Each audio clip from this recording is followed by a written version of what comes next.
Hey guys, this is App Review. Today we'll be taking a look at the OtterBox Defender case for the iPhone. Now this has been a very highly anticipated case because the iPhone 3GS version was so popular. Basically, it provided absolutely great protection and the price was alright at $50, and the thing about it was that normally with that kind of protection one would expect it to be extremely bulky. In this case, it wasn't the thinnest of cases, but obviously it was manageable and it didn't add too much weight. So here we have the iPhone 4 version, and it comes in basically 4 pieces.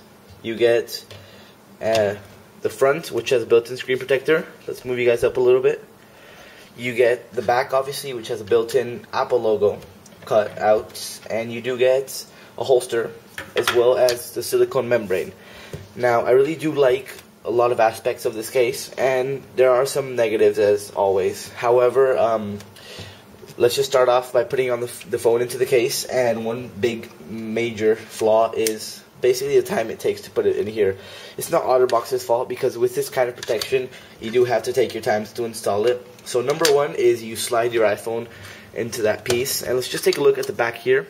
As you can see, you have a really nice felt fabric. You do have that plastic Apple logo cut out. And let's zoom you guys in a little bit because I do want to show you the cutouts for the camera. As you can see right there, you do have individual cutouts, and what's good about that is you get no washing out of your images because the flash does not interfere with the camera cutout. So let's zoom out and we'll put this on the phone. So in this case, it's pretty simple. You slide it in and you just try to snap it, and as you heard, you got those snaps. So in this case, the front has individual cutouts for obviously the home button. You have one for your front-facing camera, one for your speaker grill, and one for the proximity sensor. And now when you apply the silicone membrane, basically you have to look to attach it into these little grooves right here. So let's zoom in a little bit more.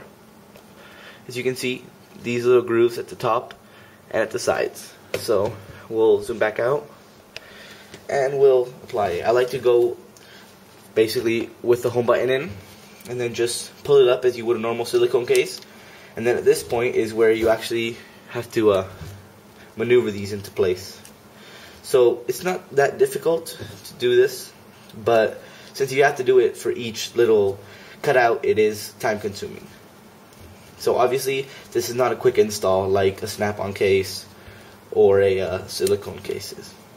So basically just work the silicone into all the grooves and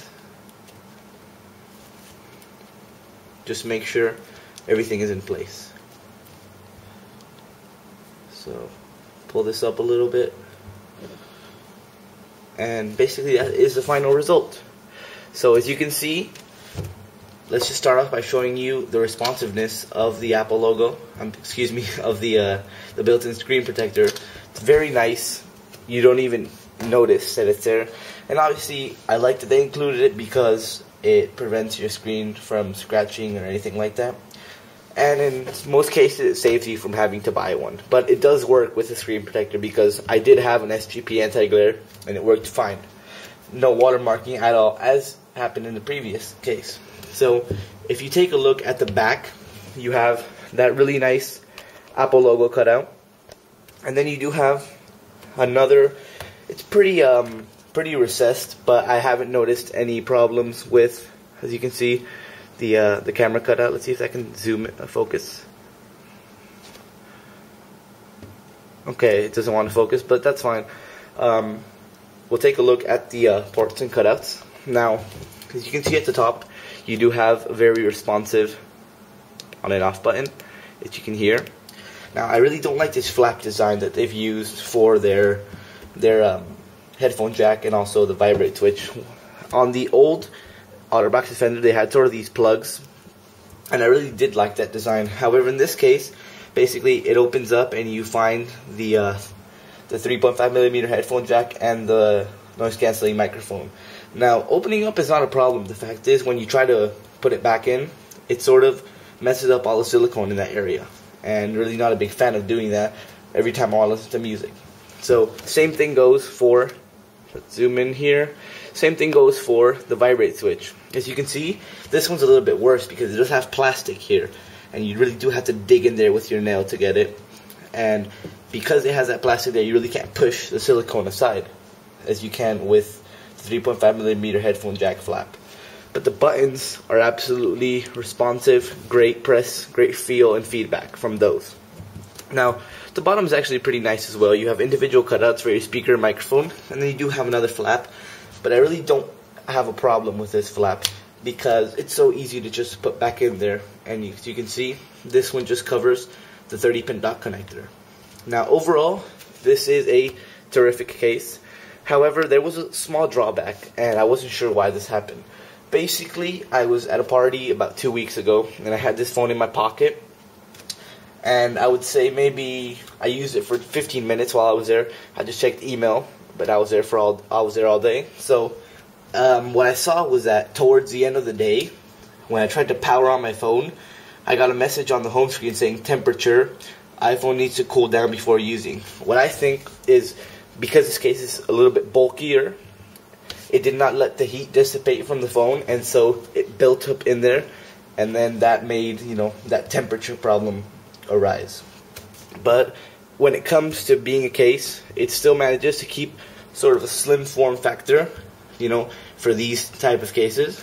And I just wanted to note that at the back, you do have a really nice textured feel, which adds one very good grip on it, but it also looks nice, and I was surprised that it did not catch that much lint whilst in my pocket.